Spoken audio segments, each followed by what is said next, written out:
Hey guys, it's Chris Brown, your real estate professional and marketing entrepreneur. We are here for another episode of State of the Real Estate Market. So appreciate you guys showing up, being here, hanging out with me today. This is a YouTube channel where we not only talk about buying, selling, and investing in real estate, we also talk about different hot topics about entrepreneurship and building wealth.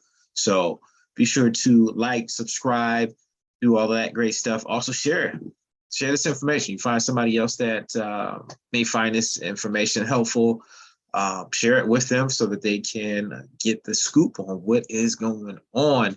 But with that being said, this is yours truly, Chris Brown, your real estate professional and marketing entrepreneur. We are live again for another episode of State of the Real Estate Market.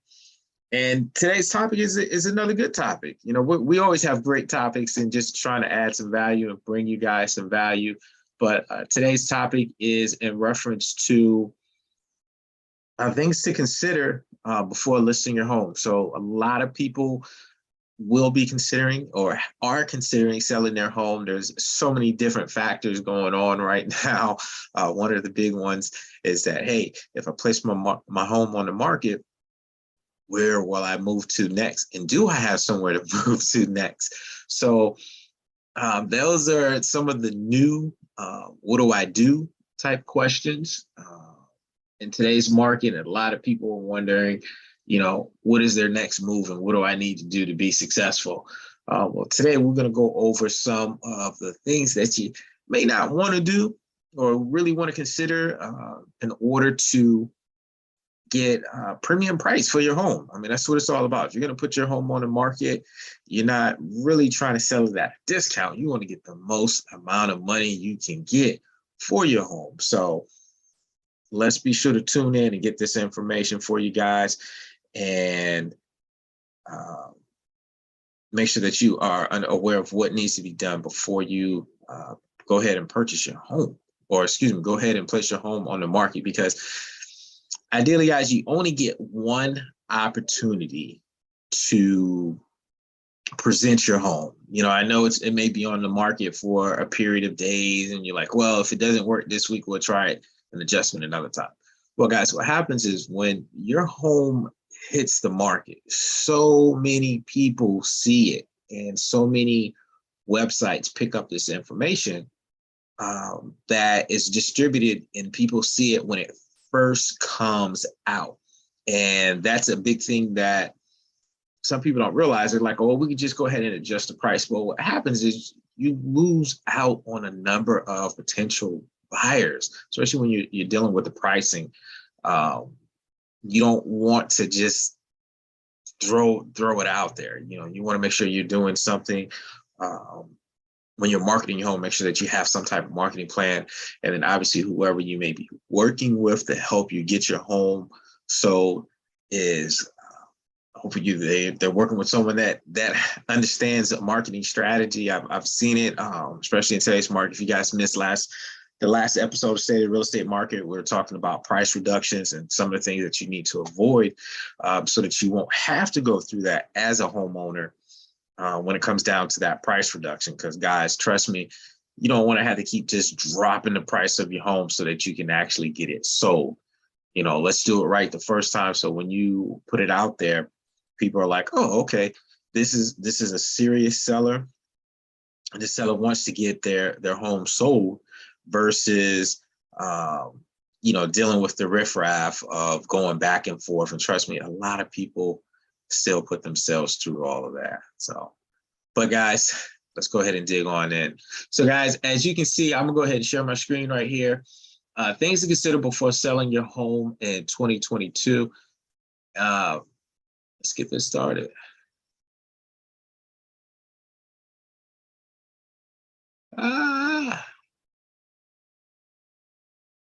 There we go.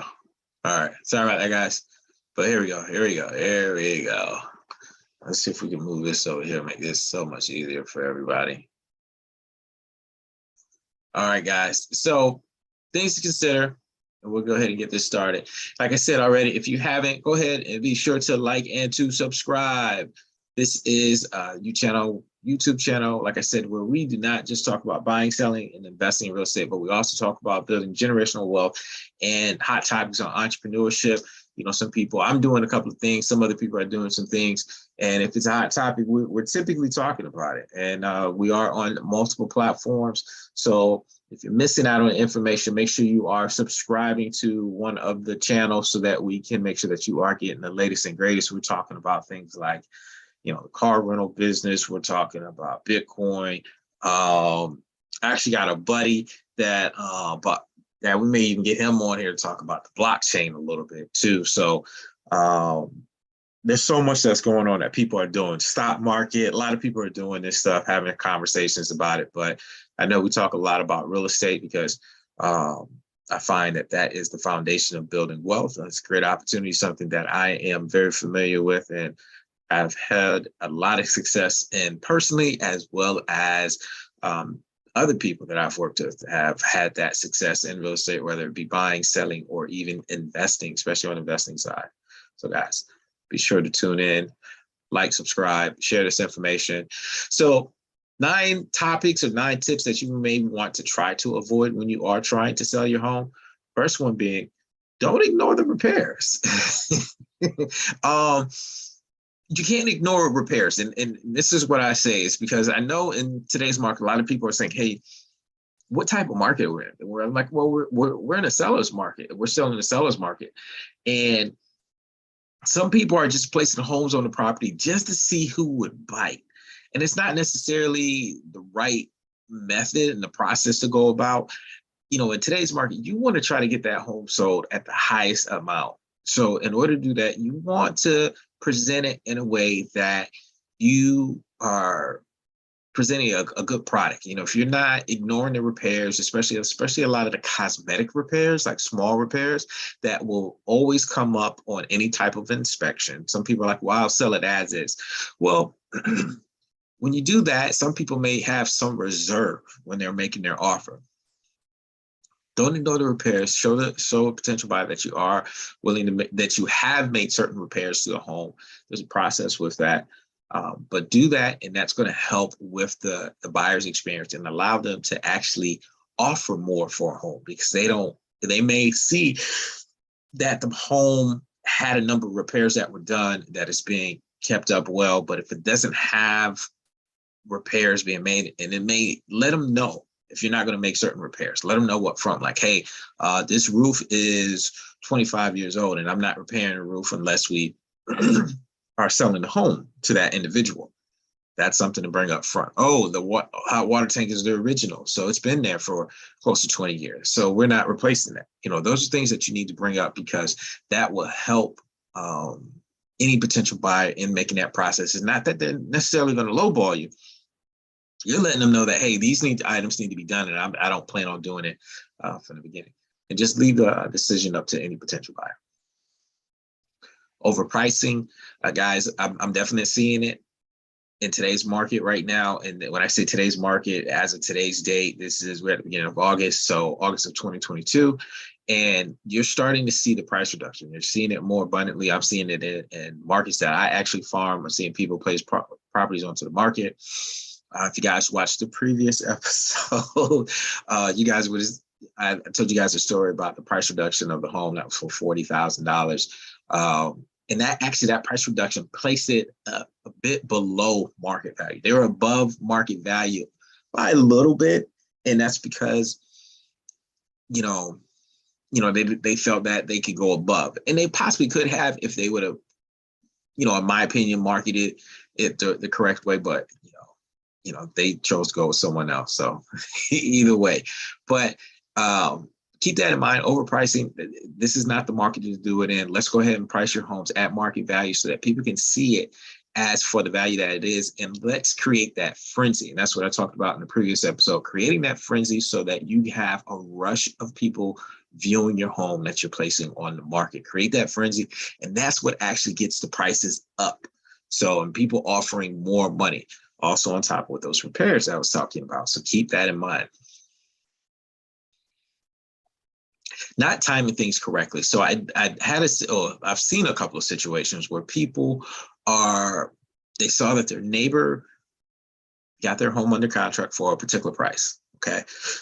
When you're selling the home and you're looking at the values of the home, when an appraiser comes out, or they look for comps, and that's basically a home that's sold that's similar to yours.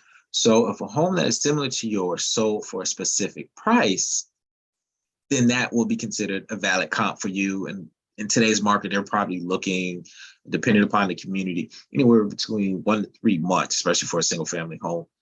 So keep in mind, if your neighbor's home goes under contract and they were listed at a high price, and you place your home on the market right after them, and their property actually has not sold yet, it doesn't count as a comp. Okay. And a lot of appraisers will not count that because it hasn't actually sold yet. And that means it's gone through the whole process, and, you know, financing has been exchanged and it's sold. So there's a difference between pending and sold. So keep that in mind, timing it correctly so that you're placing your home on the market so that you can get that highest value. That's one reason for timing. There's a couple others as well, but for one of the main reasons is for the value. And when people are saying that their neighbor sold at a higher price so that they want a higher price, but when you actually look at it, it's like, okay, I saw that it was on the market, but it hasn't actually sold yet. So keep that in mind, guys. All right, another one, getting emotional. So selling a home, it can be very emotional for any seller, even on the buying side. So you'll hear me speak in regards to the buyer's experience, trying to reduce the amount of emotions that the buyer will potentially have. But it's also reducing your stress too as a seller. Don't put the headaches on yourself. Do things in advance so that you don't have to worry about any surprises. And that's why a big thing with repairs, I always tell people, hey, get a home inspection. Because if you get a home inspection, even as a seller, and this is as a seller, get a home inspection so you know what's going on, so that an inspector can go through your home and find the little small knickknacks that they typically find, because their job is to find stuff for their buyer. They're working on behalf of the buyer when the buyer comes on board. But if you get an inspection completed while you are the owner and before you place it onto the market and get it under contract, you can have that potential appraiser work on your behalf, appraiser slash inspector work on your behalf, because what they're doing is they're going to go through their home and see what is wrong. And that is the inspector, guys. So keep that in mind. The inspector, get it inspected. You know, get the emotions out. Don't put yourself through the emotional roller coaster that comes with buying or even selling a home. So keep that in mind. Not hiring a professional photographer. For years, I've been putting this out there, professional photographer. I've had the opportunity to work with a couple of great photographers. I've had one particular one that for a number of years that has been very helpful in my business. It's more like, hey, when are you available to come take pictures? You know, I was like, hey, we need to wait an extra day. No problem. I'll let the sellers know, just because I know that product looks completely different and is very valid when it's online. You know, it makes homes that may not, you know, I'll admit I've had some listings that may not look as spazzy or as nice in person, but he knows how to catch those angles that really catch people's attention, so that people are, first of all, are taking a look at the home and that they want to see it. Because if it looks good online, it's going to encourage people to want and go see it in person. If it looks like trash online, then any potential buyer is like, hey, why do I want to go see a trashy home? So keep that in mind. Don't cut this part out. I know homes are selling fast and people are going to jump out there. Don't cut yourself short by not having a professional photographer. In my business, I actually hire the professional photographer. I don't let the seller, just because I understand the importance of this in the process of getting a home sold. It's one of those, another key step in the process of getting a home sold. So definitely. Not doing enough prep work. Understand what the market is actually doing right now. like as I mentioned before, there was a price reduction that was done by a particular client. And when they did that price reduction, they did a price reduction after 10 days on the market, because last summer, if you guys recall, last summer, homes were under contract in like 2 or 3 days. So now that there's a difference, people are like, well, what is going on? If it goes a week, they're like, well, my home didn't sell. Guys, keep in mind, if you're not aware of this, a seller's market is pretty much for homes that are selling less than 90 days on the market. So if it takes it 14 days, that is a crazy market. So we're starting to get back to some normality, if you would ask. If you ask me, I remember there was homes that were on the market. It really took them almost 30 days to actually sell. That buyer interest wasn't as high as it was, say, last summer. And if you guys take a look at the previous episode, you'll get some insight on that buyer interest and some of the incentives that were possibly available for buyers before they're not there as they were. And now people are kind of hesitant, not to say that it's not a good time to buy, but it's just like some people are getting priced out of the market. Interest rates are going up. Be sure to check out that previous episode. You definitely don't want to miss that. Check it out on the YouTube channel, guys. All right, missing additional costs. There's always going to be costs. It's more than just what someone offers and what you owe on the home, and that's it. No, there's fees involved. You got to worry about potential property taxes. There's other fees that are involved that those smaller fees can add up, and it makes a difference. So make sure that you have the big picture of the fees that are involved, especially as a seller, because there are some responsibilities as a seller, and it does depend on which market you're in. I'm in the Tampa Bay area, so traditionally the seller chooses title, and with that being said, is because there's title insurance and so forth along those lines that need to be secured, and when that happens, that cost is actually placed on to the seller.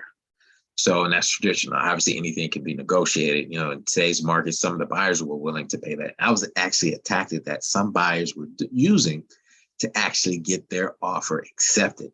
And people didn't realize that. So some of those savvy buyers that probably had a savvy agent with them, those are some of the things that they were offering, placing on their offer to make it a little bit better than the other person's offer, even if they're asking or providing the same price for a home.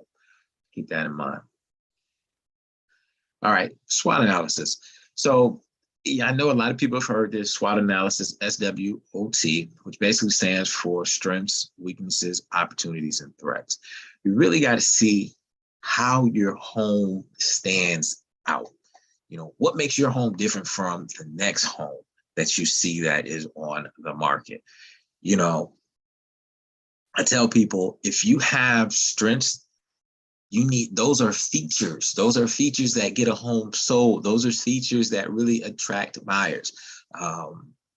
Unfortunately, I saw a listing and I knew this individual, so it gets to me. It hurts me a little bit, but they placed their property on the market and they went with a particular real estate agent.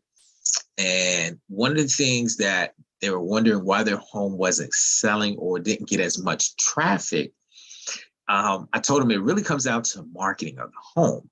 And I said, and right now the market is a little slowed, so you're not going to see a line of cars down the street like you were seeing last summer. But one of the big things that, I suggested is that I'm looking at the features of your home, and I see that you have brand new floors. They installed brand new floors. They weren't even in there 2 months. Brand new floors, fresh paint on the walls. They had new vanities, a bunch of new stuff that they just recently did within like the past month to the home.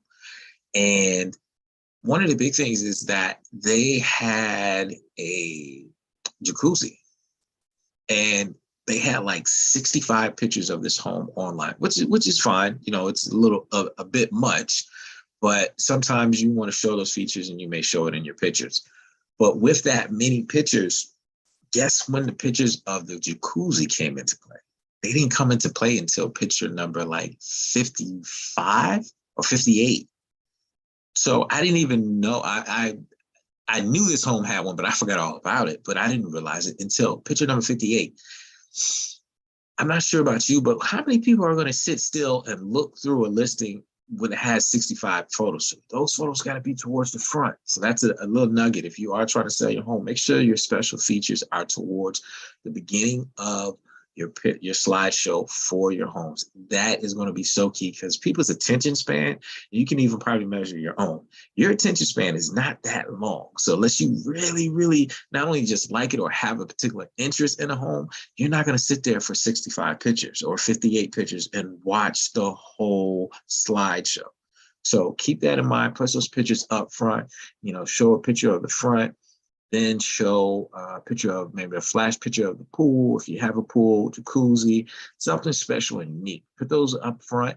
If it has like a unique kitchen, show those kitchen pictures right up front. Don't wait till picture 20 or something along those lines. Show that right up front.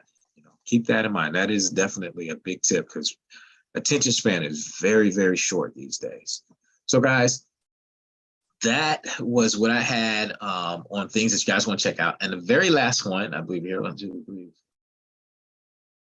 is landscaping. People are driving by these homes. I know they're seeing them online, but there's certain things that you can do, one, to make your home pop online. Some people say it's in the mulch. Some people say it's in the flower bed.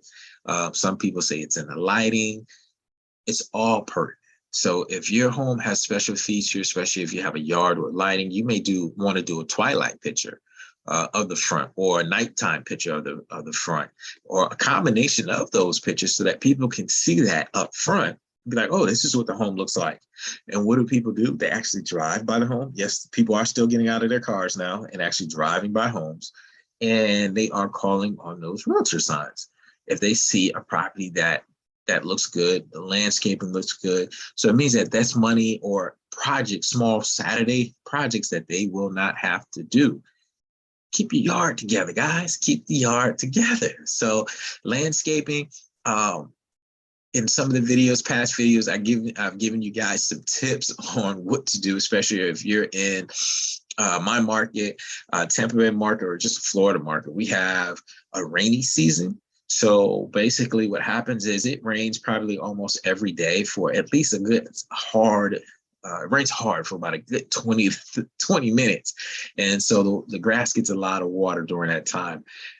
If your grass is looking a little shady, place some fertilizer on it, okay? So by the time you're going through the process of getting your home ready, placing it on the market, getting pictures, having people view it, it's probably going to rain a number of times. You're probably going to need to cut the grass a couple of times, place some fertilizer on it, get some growth with it. So by the time the process gets done, you'll have that green grass again, and that new potential homeowner will be happy with you and also won't consider it as a default.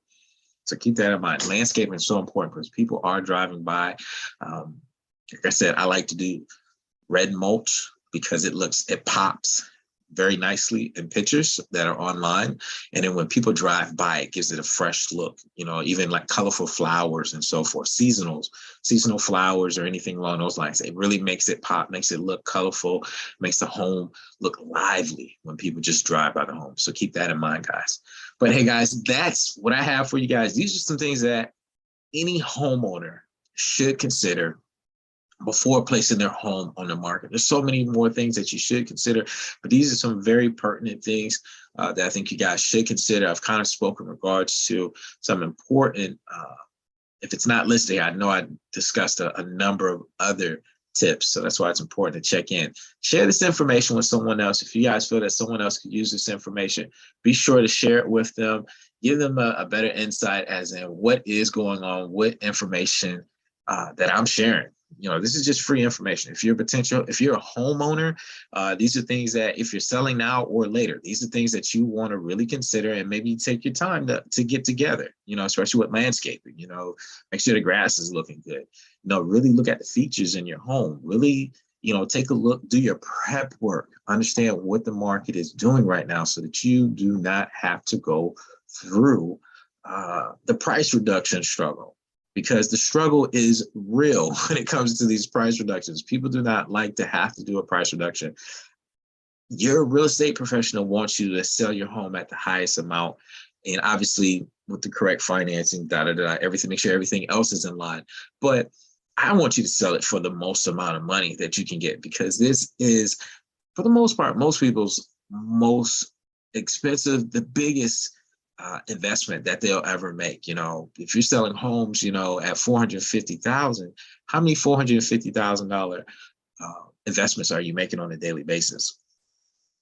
I don't know that many people that are making those on a daily basis. You know, even if they're even playing professional sports, they're not making those on a regular basis. And when you're selling your home, make sure you're working with someone that will understand how to get your home sold. Okay. Look at your listing specialist in your local area. Once again, this is Chris Brown with State of the Real Estate Market. I am your real estate professional and marketing entrepreneur. Like, subscribe, stay involved, share this information with someone else. I really appreciate that. If you guys have comments, questions on a specific topic that you guys want me to discuss, go ahead and direct message. I've had a lot of people direct message me lately. I'm not sure how the information is getting out there, but hey, I don't mind those questions and we'll get them answered for you. But take care, guys. Once again, great episode of State of the Real Estate Market. I appreciate you guys tuning in. We're bringing this information at least about once a week. We're going to probably pick that up a little bit more. Be sure to tune in to those different channels so that you are staying up to date. All right. Appreciate you guys. Take care.